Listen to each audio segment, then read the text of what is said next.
Hello and welcome to another edition of Another Book Review. This week I'll be reviewing Robin Wasserman's novel Girls on Fire. I'll talk a little bit about the author, go into a brief spoiler-free overview of the plot, talk about what I liked about the book, what I didn't like about the book, who I'd recommend the book to, and finish off with what I'll be talking about for next time. Robin Wasserman is a novelist best known for her YA stuff. I think she has a few different series of young adult books. She's published about at least 10 novels.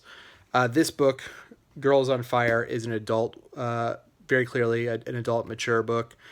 I think she's also a teacher, teaches an MFA program in, I believe, New Hampshire. So what this is, Girls on Fire, is a book that is set in Battle Creek, Michigan in the early 90s. It is the story of two high school girls who become close friends after a tragedy occurs in their town, the death of one of their classmates. And the book is a few different things, but one of it is a mystery of exactly what happened to this classmate.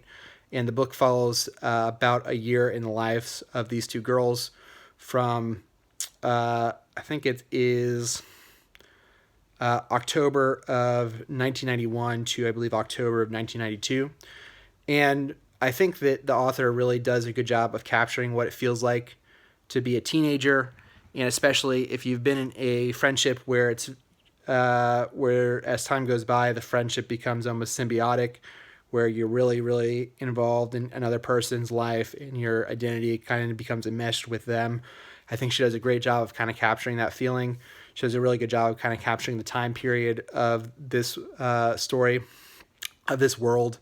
I think she does a good job with the structure of the book. The way that it's told is, it's not not exactly a back and forth between the two girls, but the point of view kind of shifts between the two girls as well as other people within the town. And I think it does a really good job of kind of slowly having a reveal. I think that it does a good job too of kind of pushing forward this theme that everyone has secrets and everyone has things that they want to hide, no matter kind of who you are. So I liked all those things. Some of the things that I liked a little bit less, I think in spots the pacing was a little off. There are places in the book that I felt they kind of meandered.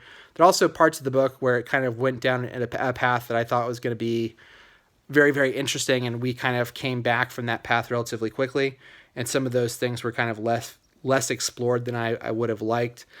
There's also some characters in the book, because the focus is really on the relationship of these two girls, who get kind of short shift in my opinion, and I would have liked to have understood them a little bit better. I think overall, though, I did enjoy it.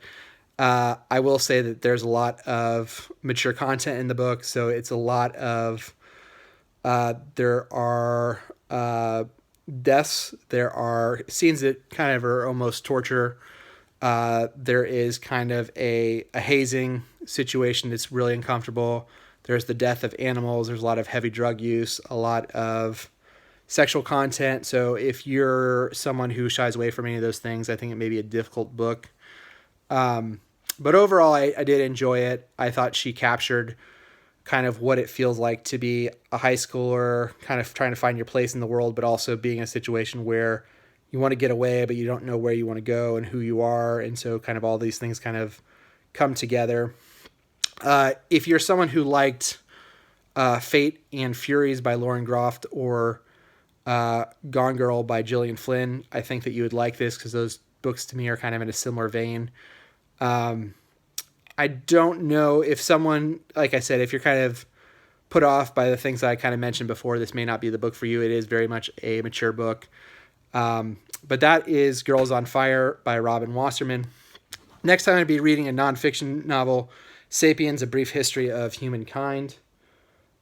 And until next time, please feel free to like the video, subscribe to the channel. Until next time, bye.